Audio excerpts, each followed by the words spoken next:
Welcome to Season 3 of the College Admission TV podcast. We explore the fast-changing space of AI, education, and the future of the workforce. In this episode, we're joined by President Matthew Draud of Briar University.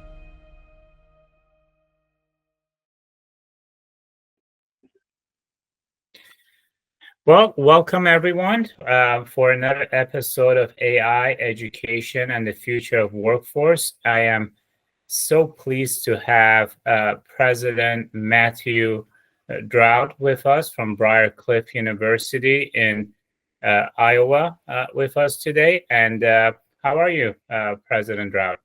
Doing really good. I really appreciate your invitation. I'm looking forward to talking about this AI and education. So thanks so much for having me. Well, let me start. You're relatively new to this role at Briar, correct? Yeah, I just eclipsed my 1 year point on July 1st. So just a couple of days ago, I made my first full year at Briar as the president. Fantastic. How's the year been for you? Oh, it's been full of challenges and a huge amount of personal growth professionally, and it's been a great journey. I love Briar. It's an amazing community, and it's given me an opportunity to grow in ways that I think a year ago I couldn't even have conceived of. So it's been really, really good. Again, thank you for joining. We will not talk about the big beautiful bill today because I know we're all enamored about it. That's probably a future podcast, but it might come up today. It may well come up in one of the questions. But anyway, no, we'll see. But I like to jump right into it, which is, how do you perceive the impact of AI on the future of workforce over the coming years? It's a sea change. I think that, as I look at higher education and, what we include in our curricular pathways to support students' learning and development and empowering them, to have career paths that they desire, the kinds of integral skill sets that we have for many, many years focused on, which, largely revolves around, learning a set of facts about your discipline, right? Whether you're an accountant or you're a biologist, you have to learn this massive amount of factual information. And we focus a lot on that. And we talk about critical thinking skills and things like that to the extent that we perceive those as learning outcomes. But in many ways, I think the advent of both generative and predictive AI and the rapid evolution in those fields and what that means for workforce means we've got to kind of flip that. A strong focus on just factual information becomes less important than the skepticism and critical nature of how you interact with, information aggregators like AI. So I think it changes everything and virtually across the board. And what do you think we need? What do we need to do to equip and educate students for careers that may not yet exist due to this AI disruption? Yeah, I think it's well, let me start with the careers that already exist. I think, and then yeah, we can also talk about the careers that don't yet exist. It's hard to imagine what those might be. I'm sure there are prognosticators out there doing that right now, but if we just think of some of them that already exist, think of the healthcare worker, whether that be a physician or a medical image evaluator, whatever that field might be right now, it's being completely transformed by AI, both predictive, as I say, generative as well. And I think what that means is not that we don't continue to need medical image specialists or physicians or nurses or physical therapists and so on. It's just that the work that they're going to do is, I think, very, very different now. And the skill sets they need to bring to the table are very, very different.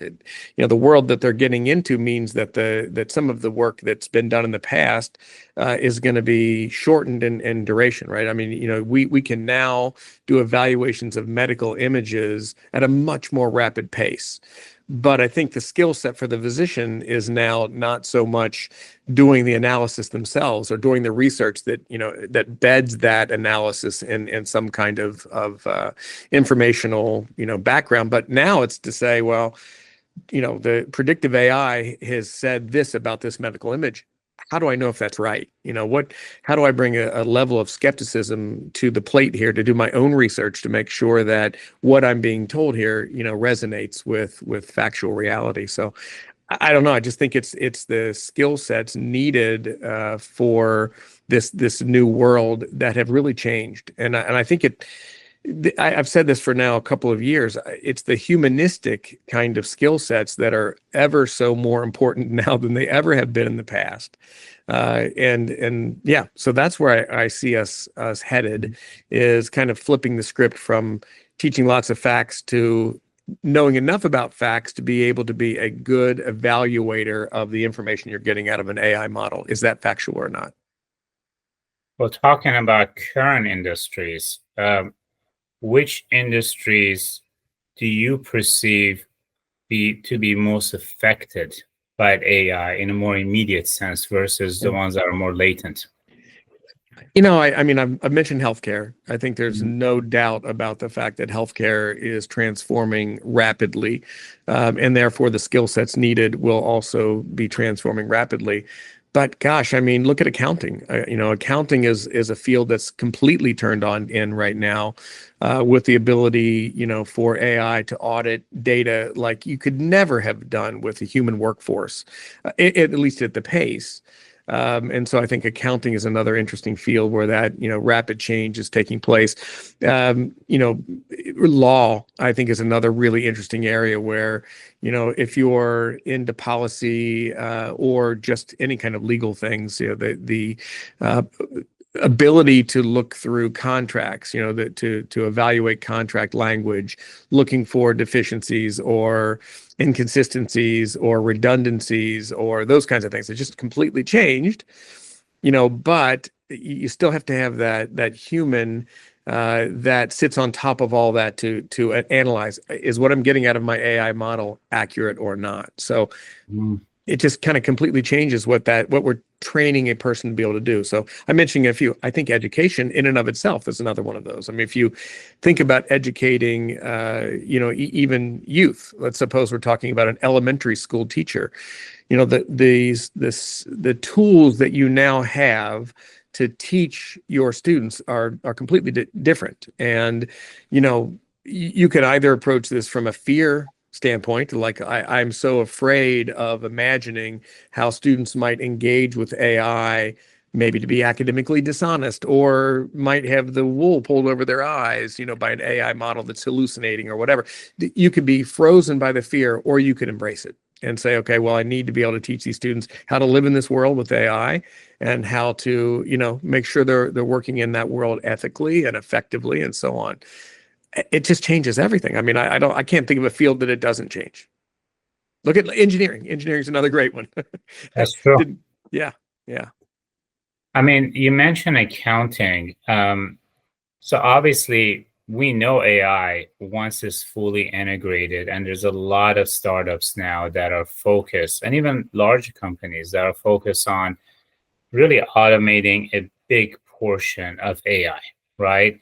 And obviously, AI could give you a suggestion, but AI cannot fully understand the immersive experience that an institution is having between its employees, between its customers.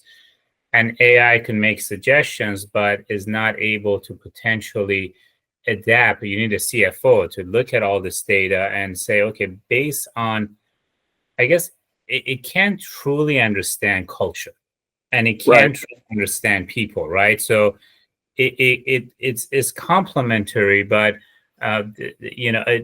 would you say we have to figure out where humans come in versus where AI is going to come in? Because clearly AI is going to do some things better than us, but we can't discount the human element of experience. Yeah, I think one of the biggest gaps I see right now and in all AI models is with the user not fully understanding what that model has trained on. So, for example, you said a moment ago, well, it can't understand, aspects of let's say, institutional culture or those kinds of things.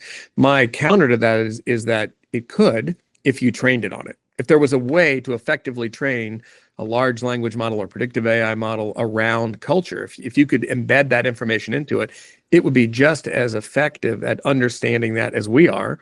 It's just that AI models are limited by whatever it trains on. And, you can overtrain models on the same repetitive things that it then becomes hyper focused on because of, it's basically using a normal distribution of information. So I think that's, when I think about what we need to do to make sure that students are effective in using AI models, part of it is understanding how, machine learning works and how large language models are built, what information resides in that model, how might that end up in bias, how might that end up in just missing things. Mhm.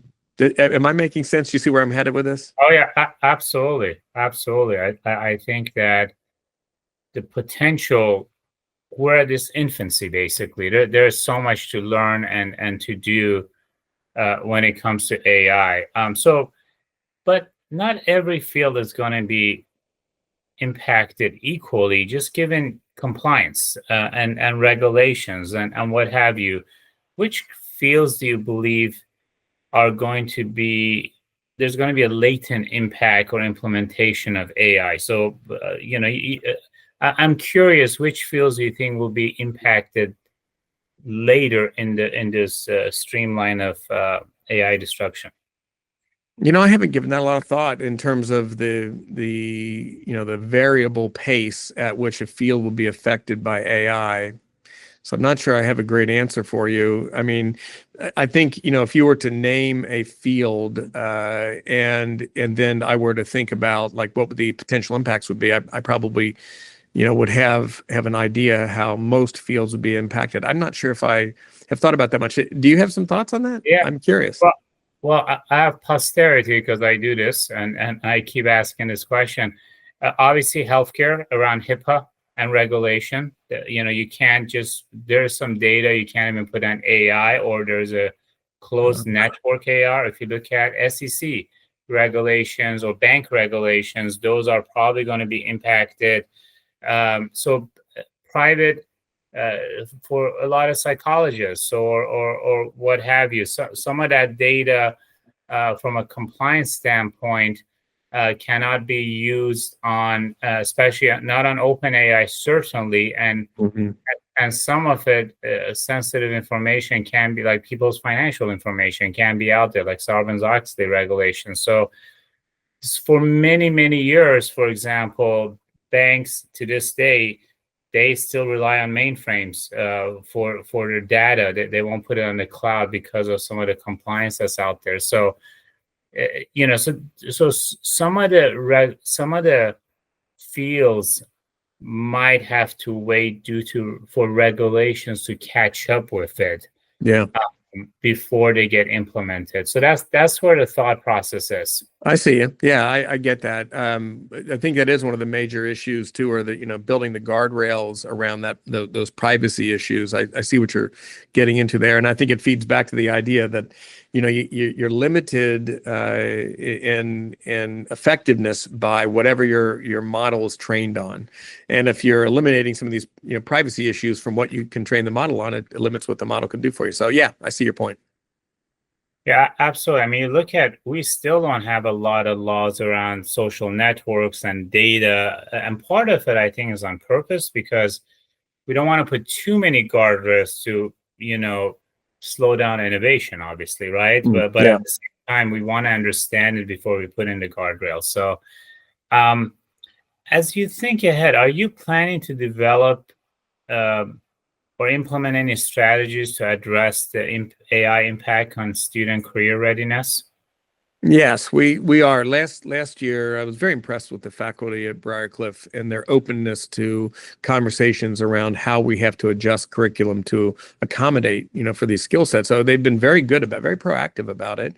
We're piloting a few things in the fall already. They developed some policy. What I loved about the Briar faculty was and there's some apprehension, about AI models and how they can be used for academic dishonesty, of course, but that's not been the most important thing we've talked about. We developed a policy about it, and but that policy also has information in it or aspects in it that regard like how a faculty member can use it effectively and ethically. So I've loved the way they've done that. They've had those conversations, and we are continuing those conversations. Even in the fall kickoff in August, we will be talking about how to embed AI learning into every course across the curriculum. So, it kind of reverts back to those. I remember several decades ago when writing across the curriculum was the big thing, right? We have to teach our students how to write. We still struggle with that. And how do you do that? Well, you embed writing skills into every discipline across campus so that a student gets multiple touch points and multiple different ways to learn how to write. Well, we think it's exactly the same thing with the AI tools. How do you embed those AI tools into your general education? How do you embed them into disciplinary specific curriculum? Those kinds of things. So conversations continue. My concern is that those conversations can't take place rapidly enough. One of the interesting things about higher education is everything takes its time, right? We have these cycles and seasons that slow down the process by which we create new curriculum and new degree plans and those kinds of things. There's a lot of intentionality behind that, right? I mean, I think that's baked in for a reason. But right now we have to overcome that. We have to be able to move more rapidly so that we can update some of our curriculum. Part of it too is just having faculty with the skill sets that align with learning, understanding how to teach some of those things. So it's a big lift. It's a big lift for institutions right now, and certainly for a small school like Briar, with a long history of liberal arts kind of philosophy about education. You might think it would be harder lift for us than maybe other schools like technical schools and so on, regional comprehensives. But I'm not sure that's really true. I get back to the point of what I said earlier, which is the humanistic skills of critical thinking and intellectual curiosity and those kinds of skill sets, I think, are more important now than ever, and that's something generally we're pretty good at. So I feel like we have a good chance of staying out in front of the wave here if we stick to it. Well, you're known as an institution for your small collaborative culture, for your emphasis in workforce, right? So, and in terms of, and you also have a lot of majors in healthcare and nursing and criminal justice and business. How do you perceive the impact of, how does your board look at all of this? And not just in terms of what it's going to do to the workforce, but how you manage your universities. What do you do about liberal arts majors and all of this? So what kind of discussion is happening within your board around AI? Yeah, it's great question. And the board, I'll answer this in two separate ways. One, you asked about liberal arts majors. In the recent past, let's say over the past little bit more than a half a decade, the university saw it necessary to eliminate a couple of low-enrolled programs, primarily in the humanities. Now, I understand that siloed majors are problematic for small schools because with smaller enrollments, if you have lots of, small majors, you end up teaching a lot of classes to 2 students at a time. And that just financially, that we can't do that. And so we're having to make some adjustments. On the other hand, I can't imagine a world in which some of those liberal arts disciplines would not be not more than just a core educational requirement, but embedded, kind of thoroughly throughout a program. So I think of things like ethics and philosophy, history, literature, art. Those things I think need to be embedded thoroughly throughout a degree. So what we've been talking about, and the board really has been open-minded about this and trying to figure out ways to do it. How do you create, interdisciplinary programs that accomplish that don't that prevent us from losing those humanities? And here's what I've been trying to convince the faculty of. That does not mean creating new interdisciplinary degrees that will then live alongside all of the other siloed majors, but rather taking some of those majors we already have and just integrating them, right? So that we're not creating new courses and new structures and so on, because those are going to be very difficult for us to be able to populate with students, but rather take those we already have and merge them in some very intentional way. And I think the board loves that. And I think, there's a way in which those skill sets necessary for the world that AI is creating for us, those are going to be real advantages, when you can bring those things together. So that's one piece of the puzzle. But from a completely different angle, but I think it's one you mentioned, how is AI potentially changing the way universities manage themselves? Particularly interesting, part of this discussion is agentic AI, being able to, incorporate into your labor force agentic AI so as to become more efficient and more effective from a financial perspective. The board back in March, our board back in March was, grappling with the idea of potentially bringing on an admissions counselor that was fully AI.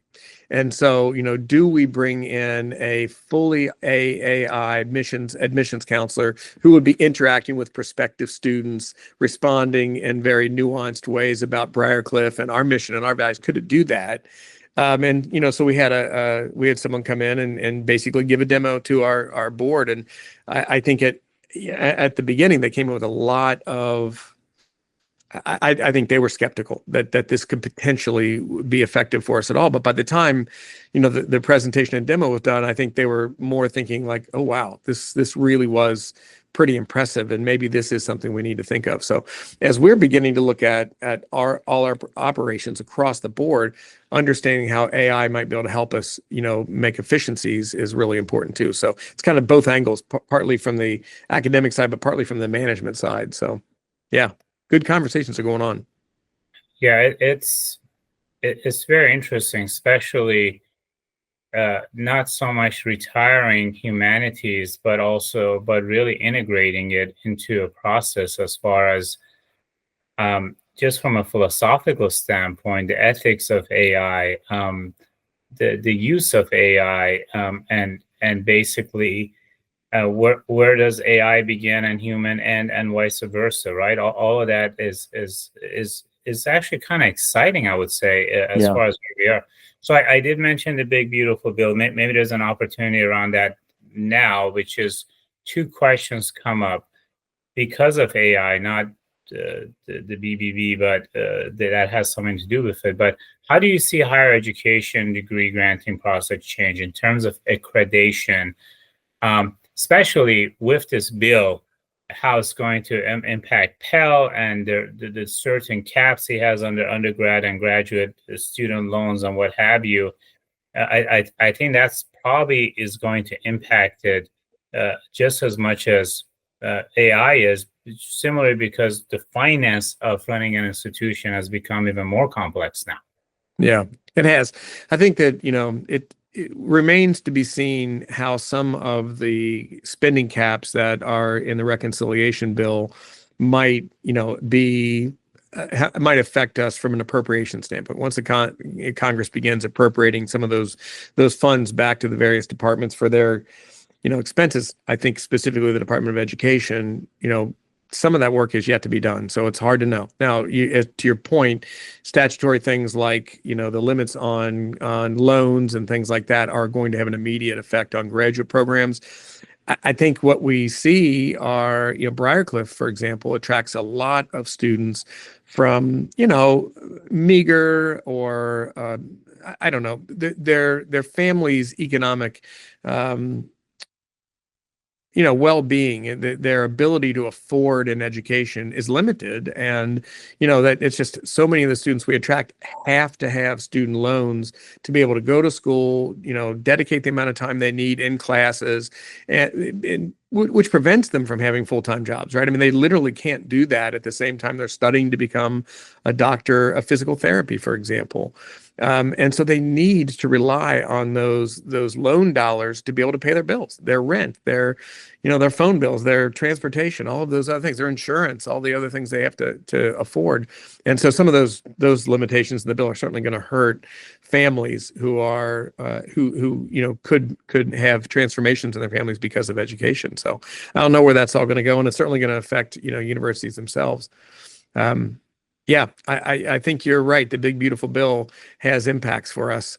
One I was researching today was support for students that do come from financially stressed backgrounds. There's a specific TRIO program called Student Support Services, and it comes from first generation low income families and students with disabilities as really the three groups of students that are supported by Student Support Services. And I know in the Senate version of the bill, as well as the House version of the bill, there was language in there to eliminate TRIO programs altogether, including student support services. In fact, the Trump budget priorities included a complete elimination of TRIO. So I was wondering, did that happen? I mean, in the bill that was signed on July 3rd or 4th, whenever the president signed it, were those priorities in there to eliminate TRIO? The reason I thought I might bring up the big beautiful bill is today I was using a large language model to help me do some of that research. I use it all the time as kind of a thought partner in research. And so I was trying to figure out, was TRIO eliminated? And I won't mention the name of the model, but I was using this model, prompted it very thoroughly the way I typically do, gave it lots of context for what I was looking for, and set it to go out and look for me. And it returned a completely incorrect response. It's one of the first times I remember in a while that I got a completely hallucinated response, where the response told me, yes, TRIO was completely eliminated in the big beautiful bill. The version signed by the president on July 3rd, whatever it was, statutorily eliminates TRIO. I know that's not true. And so I was very skeptical of the response, and I was able to work through it, by completely asking new questions to it and prompting it. And I actually went down, downloaded the whole 870-page bill, uploaded it in as a file, and said, well, could you please review this? Because what you're telling me doesn't jive. And, I got to the bottom line. I finally got to the bottom line. It took me an hour of in-depth work with the model to get there. My concern is, how do we train our students to have that same ability, right? I mean, I learned it through many, many years of educational training as a scientist, to be inquisitive, to be skeptical, to always confirm facts. And you kind of get a spidey sense, after many, many years of that kind of thing. I just wonder what are the necessary skill sets to train our students to be able to engage with AI at that level? I know that was a long response. Well, I just used ChatGPT, and it gave me a really good answer, which was it hasn't been defunded, but there are significant concerns and uncertainty around the potential impact. That's what it gave me, which I think is not inaccurate as far as giving me that conditional response. I do wonder, with the change of how we're getting information. Obviously, internet impacted how we receive information, how we research in the last 3-4 decades. With AI, our access not just to information, but information analysis, even in terms of writing and thinking, might actually expedite the way we access information, right? Even the way we assemble and we present information is starting to change. Just in the last 12 months, it's been pretty radical. Yeah. Do you think there's a potential that instead of having to have a 4-year process for bachelor degrees or a 2 years, that's already been changing. We see a lot of models, but just accreditation in general and how we think about degrees and how we grant degrees for certain milestones might change as well? That's a good question. I mean, I know that there's been a growth in the idea of stacked credentials, and maybe we're going to see more necessity to stack credentials into degrees. That's one thing that jumps into my mind. If we're assuming that there may be some kind of, AI literacies that are required to be a effective actor in almost any discipline, right? Perhaps we would have to signal that by developing some certificates or other kinds of stacked credentials inside of a bachelor's degree or inside of a master's or doctoral degree, whatever. Maybe there's some of that. I know that, that's been emerging over the last decade anyway, trying to figure out what are all the skill sets that are embedded, in a doctoral degree or a bachelor's degree. So maybe that, I don't know. I'm not sure. I mean, to my way of thinking right now, the bachelor's degree remains a honest signal of value in the workforce. And I think, you can just go out and look at a bunch of job advertisements to recognize that's still true. The kind of false narrative that the bachelor's degree isn't worth anything is literally that. It's a false narrative. The bottom line is it definitely is worth something.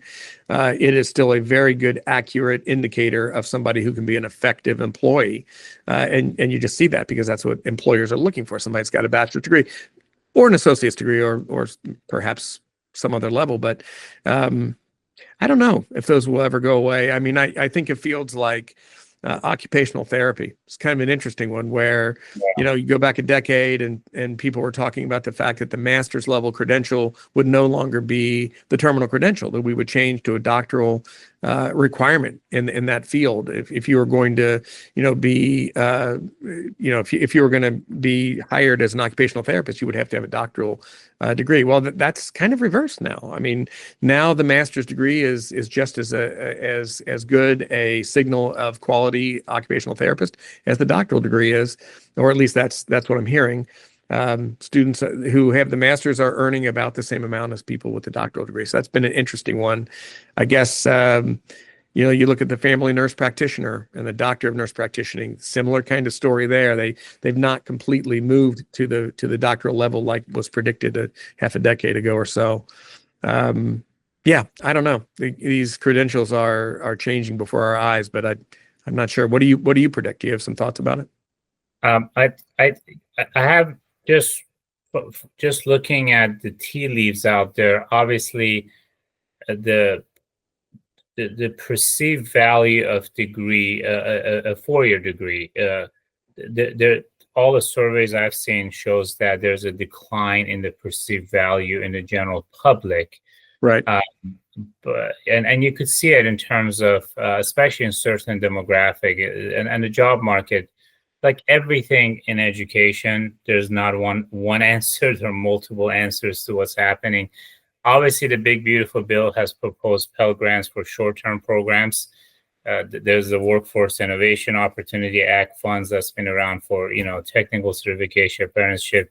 Certificates are still not, there's not a standard for providing certificate and short-term programs either. But I would say this, that I have seen universities and I've visited them that they provide bachelor's degree in 2.5 years versus 4 years, right? Yeah. So I could see more flexibility, almost kind of like a charter schools. Like universities might have more flexibility in the way they grant degrees potentially, so people who want to enter certain fields are able to do it at a faster rate or what have you. But certainly we don't go to university just for information anymore. Right. So it's clear as mud right now. So I don't have a clear answer. I'm just I don't either. Now, as we look into, obviously before students come to college, there's this K-12, right? So as you look at the future of education, how do you think we need to prepare students before they enter college to be ready for this sort of this new paradigm that we're entering? Yeah. You mean specifically in terms of AI skills or just more broadly? just more broadly, like how we prepare students for college now, giving AI, because obviously writing has changed, research has changed. I mean, I mean, COVID had showed us that, it had not students need to be in an environment to learn. But what are we going to do? Because every student is now using AI, and teaching might change. But if you had your way, how would you prepare students, and how would you advise K-12 institutions in preparing the students prior to coming to Briar Cliff? Yeah, well, one thing I would say is what I would advise them definitely not to do. And the thing not to do is to, design elaborate schemes to prevent students from using AI in their educational pursuit. I think that would be a terrible it'd be a terrible direction to go. I mean, the bottom line is it's here. It is an important technology that is going to transform everything about, what it means to be a human these days. So the bad instinct here would be to say, well, students may use it to cheat. Let's prevent them from doing it. Let's make them write everything without the aid of artificial intelligence. I want to emphasize that teaching students to write is still critically important. It's an inherent part of learning. If you can write well, there's a very good chance you know how to learn well, and those two things go hand in hand. So we must, continue to teach students how to learn to write. But that doesn't preclude or make it necessary for us to prevent them from utilizing artificial intelligence, because AI writes very, very well. It can be a good help to a student in learning. Well, if I wrote it this way, was that effective? Maybe I could have written it differently, and using AI to maybe learn how to write. But anyway, my strong inclination would be to advise and encourage K through 12 to begin embedding artificial intelligence tools and lessons into almost everything they're doing, so that by the time they hit college, they already know some of the basics about how to prompt artificial intelligence, how to be, understand it from a bias standpoint. Am I getting a response here that's fully unbiased, or do I have to worry about that? All of those things, hopefully they have some touch points in that before they get to college, and we begin to build those higher level, learning outcomes onto that base knowledge they've already brought to us. So that would be my advice. Don't prevent them from using AI. Encourage them to use it. Excellent point. And there's always an inclination to compare our current situation to the Industrial Revolution, right? So you look at the late 1800s. I mean, the disruption, and early 1900s, everything from the railroad system growing even more, and you have cars, you have electricity coming into. There's just so much happening in a short amount in that period. But it took about 50 to 100 years for it to completely, be completely transformative. I mean, we didn't go from a farming economy to a industrial economy overnight. I mean, it just was a gradual training. And in fact, people's income started to grow as a result of Industrial Revolution, despite some of the displacements we had in certain displacement, anything from a carriage rider to someone who would light kerosene lights in the streets. We found jobs for them. Now, the question is about run rate. With AI, as fast as it's going, and people's life expectancy. I mean, people might have worked until they're 55 or 60.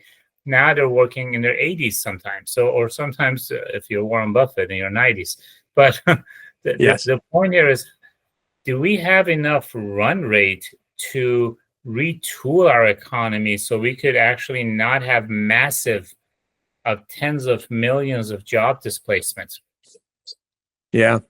It's interesting. In some of the, prognosticators some years back began thinking about universal basic incomes just because of this, because of running out of run rate and, not having the ability to provide jobs for all the people who are on the planet. So I don't know. It's hard to know what will happen. I can imagine that most of not just blue collar kinds of work, but, what we typically think of as white collar times of work are going to easily be able to be completely done by AI with just a few people that are trained to work with it. I see that coming. So I don't know. I mean, I think that societies are going to have to think of other, more broad ways of supporting, communities, because I don't think everyone's going to have a job in the same way they have in the past. But I'm curious, I've not done a lot of research in that area. Have you? Have you looked into what some of the alternatives are? Yeah, we have looked into it. We actually had a podcast, a presidential symposium before COVID, which was we brought in the CTO of Texas Instruments, who specialized in this AI and big machine learning. We brought in presidents, and we started looking at it. I wouldn't say it's deep research, but really, just because the foundation of Plexus in 2015 was funded by Microsoft originally around machine learning, we've been at this for quite some time now. And I think the issue is enablement versus displacement. Which industries are going to be enabled and enhanced by AI, which are going to be displaced, and which industries are going to get created as a result of AI. The issue is not the young people. I think young people initially, they're going to adapt. The issue are people over 50, right? How are you going to retrain them if they still have 20 to 30 years of work, right? And in which areas are they going to be fitted in, especially for unskilled labors? So if you look at, for example, if you're in San Francisco, you'll see more Waymos right now driving at times than even Ubers or taxis. I mean, it's here. And yeah. And younger people actually very often might prefer a self-driving car. They don't want to talk to a driver. They just want to sit there and do their text and get to their location. So yeah, I think we need to start segmenting, where the displacement might come in the 2 to 10 year expanse, where the enablement is going to come in, so we could actually do this, but also where the education. And I think to this point, I wish on these bills that are coming in, obviously education, our Department of Education at the federal level does very few things, but one of the things I think we might need is a coordination of how higher education could spearhead this kind of retraining along with industry for over 100 million individuals that are going to require this training. So I look at this as an opportunity personally for higher education to step in along with the industry. Yeah. I mean, I think there's definitely a role to play. I completely agree with that vision. I mean, I give you a really, kind of small but important example of what you're talking about. I mentioned this earlier about the trustees considering an agentic AI in admissions. Mm-hmm. So, we have an admissions staff that would generally have about 5 traditional college-aged counselors on it. Basically, those students that are those counselors that are interacting with high school students, right, that are just on the verge of graduating and coming to college potentially. And most of them have, case loads of a couple hundred prospects that they'll be directly working with, trying to encourage them to come to Briar Cliff. But our prospect list is much larger than that. I mean, we purchase the names, as every institution does, of thousands and thousands of individuals, and that number gets much larger than we actually have capacity to nurture those relationships when they come knocking. So we can imagine that if we could have an agentic AI do that same work at the same level, that we can, eliminate a staff member or two, save some money, go to an agentic AI. For example, the one we were looking at can easily do, a caseload of 10,000 students with no problem whatsoever, where a human in that same role has a couple of hundred in their caseload. And, so we might, shorten the number of staff or decrease the number of staff we're hiring it as admissions counselors, so that there's a loss of jobs. But at the same time, where we need the extra person is back in the training of that large language model that drives the agentic AI. So somebody to evaluate, are the conversations with these prospective students going well, or are there gaps? If there are gaps, how do we retrain the large language model to make sure we're filling those gaps? So it might just be, yes, we're eliminating some staff positions, decreasing the size of the workforce in one area, but are we creating a new area of work, as you pointed out, in this case, supporting the large language model to make sure that the agentic AI is being, as powerful as possible. So I don't know, just an interesting small case of what you're talking about. Absolutely. So my last question, how is all of this impacting the way you manage your universities and your style of leadership? Yeah. Well, it's everywhere. I mean, it causes a lot of conversation around, not wanting to get behind the 8 ball too far. Knowing these technologies exist, knowing they're so accessible, so it becomes part of cabinet conversations on a regular basis. What are we missing here? What AI tools should we be considering? Can we afford them? Can we afford not to have them? And so I would say just over the fall and spring of last year, my 1 year at Briar, we probably had 6 to 7 different cases of looking at new platforms that specifically involve AI. We, for example, have completely changed our customer relations. Our CRM has completely changed from one that did not have an AI component to one that now has a deep AI component to it. And so that's just one of the many decisions we made over the last year that relate directly to AI. It's changing everything. As I told you, getting the faculty to think through where our curriculums are headed to make sure we're keeping up with that wave of technology. Also a big thing. So it's daily now. It's an everyday thing to try to keep up with it. Dr. Draud, it's been a pleasure. Thank you. Thank you very much. I really appreciate you inviting me on. My pleasure. We hope you enjoyed this episode of the College Admission TV Presidential Podcast. Stay tuned for our next episode, where we'll bring you another insightful conversation with a distinguished leader in higher education.